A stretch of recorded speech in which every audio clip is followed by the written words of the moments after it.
তাপপ্রবাহের আরও খবর জানবো রংপুর ও চুয়াডাঙ্গার সহকর্মীদের কাছ থেকে। প্রথমে যেতে চাই চুয়াডাঙ্গায়। জানাবেন যে সেলিম, যে গতকালও কিন্তু সর্বোচ্চ তাপমাত্রার রেকর্ড ছিল চুয়াডাঙ্গা এবং যশোর। তো আজকের এই মুহূর্তের কত তাপমাত্রা, আর সবকিছু মিলে যদি বলে সেখানকার মানুষের কি ধরনের প্রভাব পড়েছে জনজীবন এবং কৃষিতে? সাথী, এই মুহূর্তে অর্থাৎ সকাল 9টায় তাপমাত্রার যে রেকর্ডটি ছিল সেটি 33.5 ডিগ্রি সেলসিয়াস এবং গতকাল একই সময় ছিল 33.4 ডিগ্রি সেলসিয়াস। আসলে সময় যত গড়াচ্ছে ততই কিন্তু তাপমাত্রার যে পারদ সেটি কিন্তু বাড়ছে।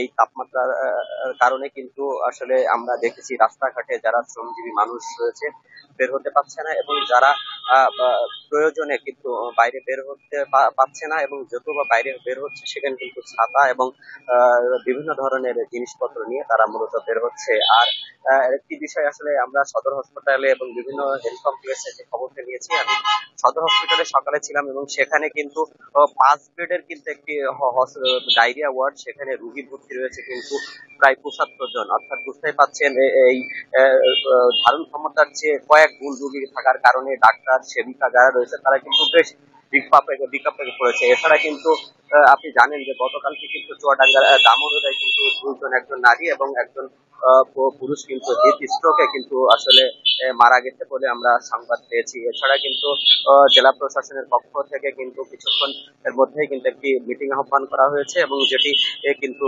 শুরু হবে কিছুক্ষণের মধ্যে। এবং এই তাপমাত্রার যে অতি তীব্র যে তাপমাত্রা, সেখান থেকে জেলাবাসীকে আসলে কি কি পরামর্শ কিংবা কি কি উপদেশ দিয়ে এর থেকে পরিত্রাণ পাওয়া যায় সেটির কথা জানানো হবে। আর আবহাওয়া অফিসের পক্ষ থেকে আমরা যেটি জেনেছি এখন পর্যন্ত, অর্থাৎ আগামী 3 দিনের মধ্যে কিন্তু আবহাওয়ার যে তারতম্য সেটি কিন্তু কোনো পরিবর্তন হবে না, এর মধ্যে কোনো বৃষ্টি নেই। আর বৃষ্টি যদি না হয় তাপমাত্রা যে পারদ সেটি সহসাই কমবে না। সাথে আরেকটি বিষয় আপনাকে যদি জানিয়ে রাখি, গত কয়েকদিন কিন্তু বাতাসের আর্দ্রতা খুবই কম ছিল, এ কারণে কিন্তু মানুষের কিন্তু গরমের যে অনুভূতি সেটা কম হচ্ছিল। আজকে কিন্তু সেই সকাল 9টায় বাতাসের আর্দ্রতা 85%, অর্থাৎ প্রচন্ড গরম একদিকে, আর একদিকে কিন্তু দাপদাহের মধ্যে মানুষ কিন্তু অতিক্রম করছে।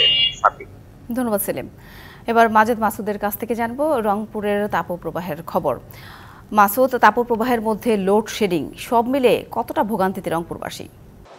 সাথী, একেবারে নাভিশ্বাস অবস্থা। আসলে একদিকে যেমন লোডশেডিং, অন্যদিকে কিন্তু তাপপ্রবাহ বা তাপের যে পারদ সেটি ক্রমান্বয়ে বাড়ছে, ফলে মানুষের একবার হাঁসফাঁস অবস্থা। একদিকে শহরে যেমন মানুষের কোলাহল কমে গেছে, অন্যদিকে আমরা দেখছি ব্যবসা প্রতিষ্ঠানগুলোতে বেচা বিক্রি কমে গেছে।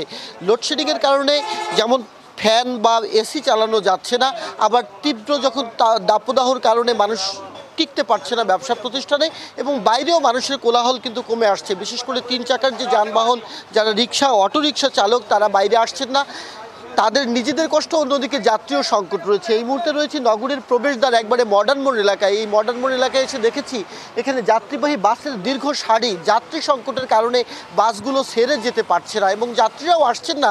একদিকে যেমন তাপ রয়েছে, অন্যদিকে বাসগুলোতে কিন্তু এসির ব্যবস্থা নেই, আবার কোথাও কোথাও কোনো বাসে ফ্যানও নেই, যার কারণে যাত্রীদের দুর্ভোগের কারণে জরুরি প্রয়োজন ছাড়া কেউই বাইরে যাচ্ছেন না। ফলশ্রুতিতে খেটে খাওয়া মানুষের আয় কমে গেছে, ব্যবসা প্রতিষ্ঠানে বেচা বিক্রি কমে গেছে, এবং কৃষিতে মারাত্মক একটা নেতিবাচক প্রভাব পড়েছে। আপনি নিশ্চয়ই জানেন যে রংপুর অঞ্চল হাড়িভাঙ্গা আমের রাজধানী। এই হাড়িভাঙ্গা আম রোদের কারণে ডাটাগুলো পচে গিয়ে আম পড়ে যাচ্ছে, ফলে তাদের ফলন বিপর্যয় ঘটছে। অন্যদিকে আমরা যদি তিস্তার চরাঞ্চলের কথা বলি, এই চরাঞ্চলেও কিন্তু ফসল পুড়ে যাচ্ছে পানির অভাবে। পানির স্তর অনেকটাই নিচে নেমে গেছে। যারা হাসপাতালে গরমজনিত রোগীর সংখ্যা বেড়েছে, হিট স্ট্রোকের রোগীর সংখ্যা বাড়ছে। আবহাওয়া বিভাগ বলছে যে আপাতত 3-4 দিনের মধ্যে কোনো রকম সুখবর নেই। গতকালকে রংপুরের তাপমাত্রা, সর্বোচ্চ তাপমাত্রা 32.2 ডিগ্রি, এবং বিভাগের সর্বোচ্চ তাপমাত্রা গাইবান্ধায় 32.6 ডিগ্রি রেকর্ড করা হলেও আজকে কিন্তু সেটি অনেক গুণে বেড়েছে। এবং আবহাওয়া অধিদপ্তর যেটি বলছে, আগামী 3 দিন এই তাপমাত্রা আরও বাড়তে থাকবে, এবং পাশাপাশি এরই মধ্যে বৃষ্টি বাদলের তেমন কোনো সম্ভাবনা নেই। ফলে কৃষকরা দুশ্চিন্তায় পড়েছেন, হাসপাতালের রোগীর চাপ বাড়ছে। অন্যদিকে লোডশেডিং 200 মেগাওয়াট চাহিদার তুলনায় কম পাওয়া যাচ্ছে, ফলে লোডশেডিং এবং লো ভোল্টেজের ফাঁদে পড়ে ব্যবসা বাণিজ্যে বিপর্যয় নেমে এসেছে।